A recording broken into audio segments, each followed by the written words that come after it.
एक दिन परेशानी की हालत में और मुश्किल हालत में घर से निकलता हूं, ये सोच कर निकलता हूं कि मां भी बीमार है और बाप भी परेशान है, भूख की वजह से कुछ मयसर नहीं हुआ है, काश कुछ मिल जाता, मैं अपने मां बाप को कुछ खिलाता, खुद में कुछ खाता और हम रात को आराम की नींद लेते। और उसके बाद जब मक्का की गलियों से निकलते हैं तो वहां एक थैला पड़ा हुआ है, उस थैले को जब उठाते हैं उसके अंदर सोने की चीजें होती हैं और अशरफियां उसके अंदर मौजूद होती है। उठाने के बाद जब आगे चलते हैं तो देखते हैं कि एक मजमा लगा हुआ है, भीड़ बाजार में जमा है और उसके बाद बाजार के अंदर एक इंसानी ऐलान कर रहा है, रोते रोते ऐलान कर रहा है कि जो भी मेरे इस कपड़े का या इस थैले का जिसके अंदर जेवर था जो भी उठाएगा और मुझे वापस करेगा, मैं उसको 500 अशरफियां इनाम के तौर पर देने के तैयार हूं। तो वो शख्स जब आगे बढ़ता है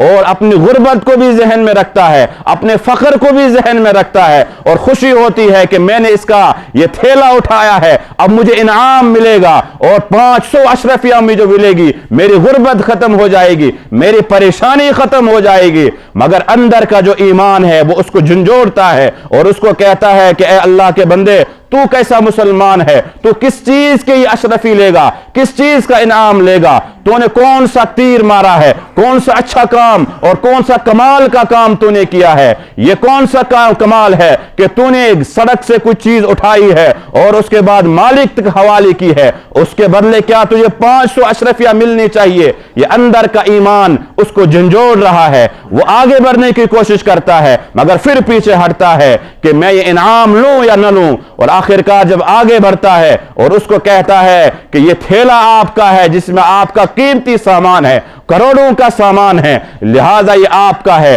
वो 500 अशरफिया निकाल कर उसको देता है कि ये तुम ले लो, ये तुम्हारा हक है, ये इनाम है, ये खुशी के तौर पर मैं तुम्हें देता हूं। वो कहता नहीं, मेरा इस पर कोई हक नहीं है, मैंने कौन सा कमाल किया है, ये सड़क पर पड़ा हुआ था, मैंने उठाया और आपको दे दिया, इसके बदले मुझे 500 अशरफिया नहीं लेनी है। और उसके बाद कुछ वक्त गुजर जाता है और ये खुद काजी अबू बकर कहते हैं कि मैं मक्का से बाहर निकला और मुझे समंदर का सफर करना था, हम कश्ती के इंतजार में थे और फिर हम कश्ती पर चढ़े। आगे जब चढ़े तो समंदर के अंदर जो मौजें थी वो मौजें लहरों में तब्दील हो गई और उसके बाद हवा भी हमारी तरफ आ गई, मुखालिफ सिमत से हवा चलने लगी, जो हमारी कश्ती थी उसका बैलेंस बिगड़ गया और कश्ती के जो कुछ टुकड़े थे, पुर्जे थे, वो टूटने लगे और उसकी जो लकड़ियां थी वो एक एक करके गिरकर जमीन समंदर में गिरने लगी। मैं एक तख्त पर जो लकड़ी का था कश्ती का, उस पर मैं बैठा रहा और आगे चलकर समंदर की मौजों ने दूर मुझे कहीं साहिल पर फेंक दिया। मैं जब साहिल पर आया और वहां मैं उतरा और दरख्तों के किनारों पर मैं खड़ा हुआ, मैंने शुक्राने के तौर पर 2 रकात नमाज पढ़ी कि अल्लाह ने मुझे नजात दे दी। और उसके बाद मैंने जंगल की तरफ देखा कि कोई आबादी मुझे नजर नहीं आती है। फिर थोड़ा आगे बढ़ा और आगे बढ़ने के बाद मुझे मस्जिद का मीनारा नजर आने लगा। मुझे इत्मीनान हुआ और खुशी हुई कि ये बस्ती भी मुसलमानों की है, या मस्जिद भी है। तो मैं मस्जिद में गया। मस्जिद में जाने के बाद अब मैंने शुक्राने के तौर पर नमाज फिर पढ़ी, मैंने कुरान की तिलावत शुरू की। मैंने जब कुरान पढ़ना शुरू किया तो कारी थे, कुरान बड़ा अच्छा पढ़ा करते थे। तो बाहर जब मेरी आवाज गई तो जो दूर दूर से लोग आने लगे और मेरी तिलावत सुनने लगे और आखिरकार वहां के लोग वो मुझे मेरा हाथ पकड़कर और मेरे सामने हाथ जोड़कर मुझसे कहने लगे कि आप यहीं रुकिए, आप हमारी इमामत भी कराइए और हमारे बच्चों को कुरान भी पढ़ाइए, हमें भी पढ़ाइए, और जिस तरह से आप पढ़ते हैं उसी तरह से हमें पढ़ाना। तो वो कहते हैं चंद महीनों तक मैं वहीं रहा और लोगों के उस महल्ले से दूर अब मेरी शोहरत के चर्चे शुरू होने लगे कि फला मस्जिद में एक इमाम है, एक कारी है जो बड़ा अच्छा कुरान पढ़ते हैं, जिनकी तिलावत बड़ी अच्छी है। अब दूर दूर से लोग मेरे पीछे नमाज पढ़ने के लिए आते और कुरान की तिलावत सीखने के लिए आते थे। تو ایک وقت ایسا آیا کہ جب کچھ لوگ میرے پاس وفد بنا کر آئے اور اس کے بعد ہم سے کہنے لگے ہماری آج آپ سے ایک درخواست ہے۔ فرمایا درخواست کیا ہے؟ کہنے لگے یہاں ایک یتیم بچی ہے، چند دنوں پہلے اس کے باپ کا انتقال ہوا ہے، ہم چاہتے ہیں کہ آپ اس بچی کے ساتھ نکاح کریں۔ تو میں نے کہا ٹھیک ہے، میں تیار ہوں۔ اور جب ان کی شادی ہوئی اور جب وہ اپنی بیوی کے پاس جاتے ہیں جو ایک یتیم باپ کی بیٹی تھی،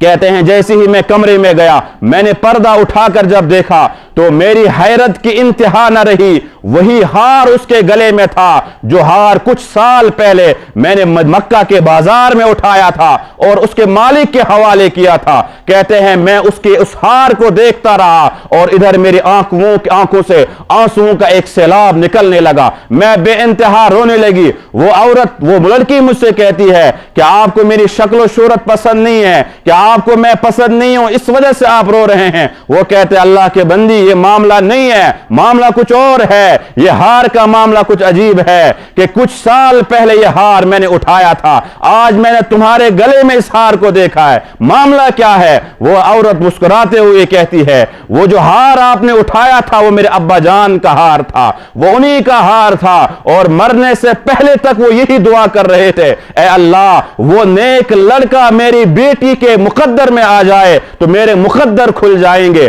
میری بیٹی کا نصیب کھل جائے گا، ایسا امانت دار لڑکا، ایسا تقوی اور طہارت والا لڑکا اگر میرے حصے میں آ جائے تو میں بڑا خوش قسمت ہوں گا۔ مرنے سے پہلے تک اس نے یہی دعا کی ہے۔ تو اللہ نے کیا نظام چلایا کہ تم ایک کشتی میں سوار ہوئے اور وہ ساحل کے کنارے تک اس کشتی نے تمہیں چھوڑا، اور اس کے بعد در در کی ٹھوکریں کھانے کے بعد تم اس مسجد تک آئے۔ دراصل اللہ نے یہ نظام بنایا تھا کہ جب تم نے امانت داری کا حق ادا کیا اللہ نے وہی ہار تمہیں عطا کیا، حلال طریقے سے عطا کیا، اور اللہ رب العزت نے عزت میں بھی اضافہ کیا۔ تو قرآن کی یہی آیت مجھے اور آپ کو کہتی ہے والذین ہم لاماناتہم وعہدہم راعون، مومن وہی کامیاب ہوگا، جنت الفردوس اسی مسلمان کو حاصل ہوگی جو امانت کا حق ادا کرنے والا ہو۔